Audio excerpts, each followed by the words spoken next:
process how I do it. Okay, so just keep on watching.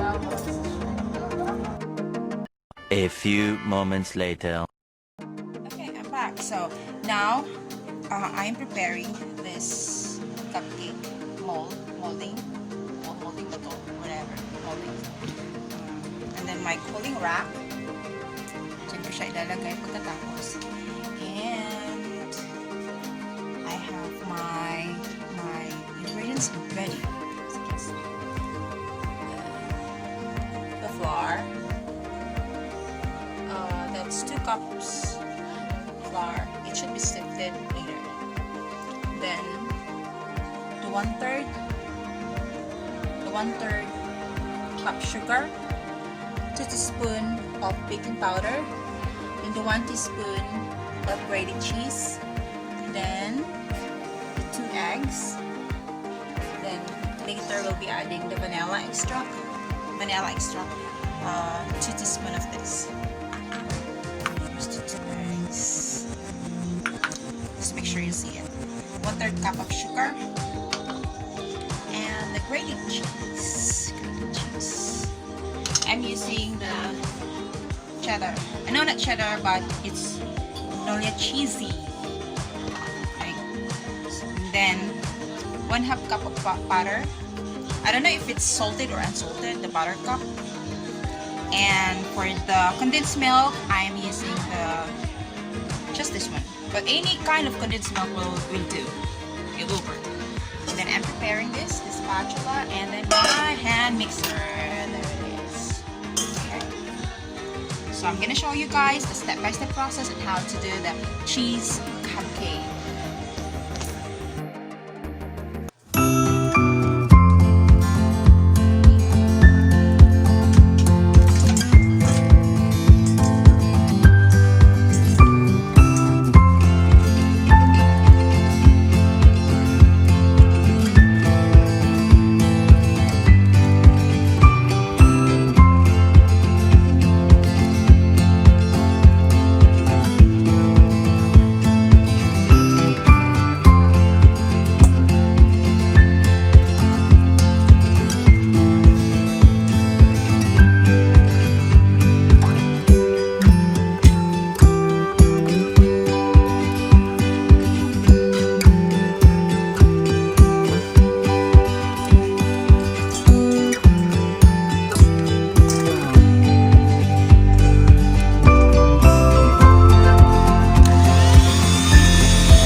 guys, I'm done putting it all together. So now I'm going to put this in the oven. It's already been preheated. I preheated this already. So ito na yung oven ko. Maliit lang siya. It's a small oven. I have 2 ovens, but I'm using this small one to bake this cupcake that I have today. So it's in the oven. I'm gonna be baking this for about 20 minutes. 350 degrees. Okay, it's already been set. Okay guys, so I'm gonna let you see later the result, okay? So keep on watching. Hi guys, I'm back. The cupcake is already been cooked. It's done. So I'm gonna get in the oven. So it's kind of hot.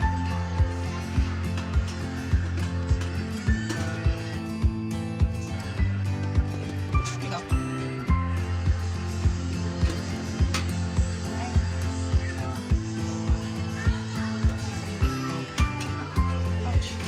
Be careful guys because it's too hot. Oh my god.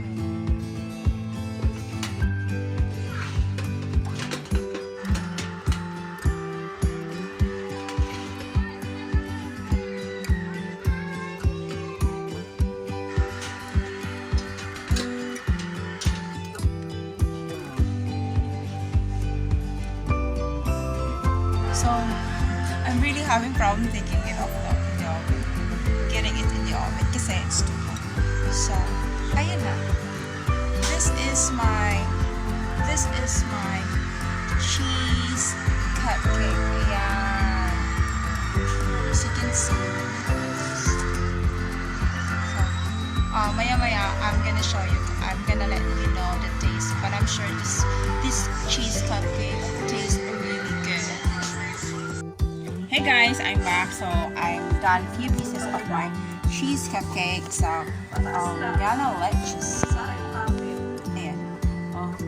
I'm gonna let you see. Here is the finished cheese cupcake that I made.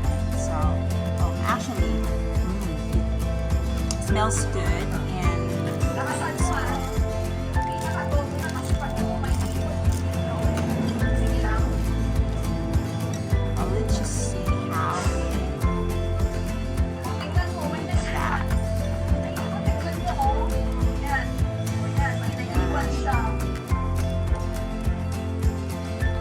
so guys, if you want to learn how to bake this cheese cupcake, just simply I'm gonna write down in the description below the recipes or the ingredients that is needed in order for you to make this one.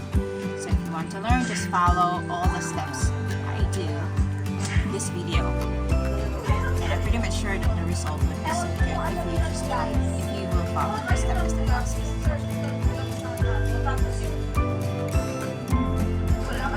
This is good for the kids. Good for snack. So anyway, that would be all guys. That would be all for today. So I hope you like this video, and if you do, if you're not subscribed yet, you can subscribe and the subscribe button below. And if you like this video, you can hit like. So thank you for watching. I'll see you guys in my next video. Have a great day. Bye. God bless everyone.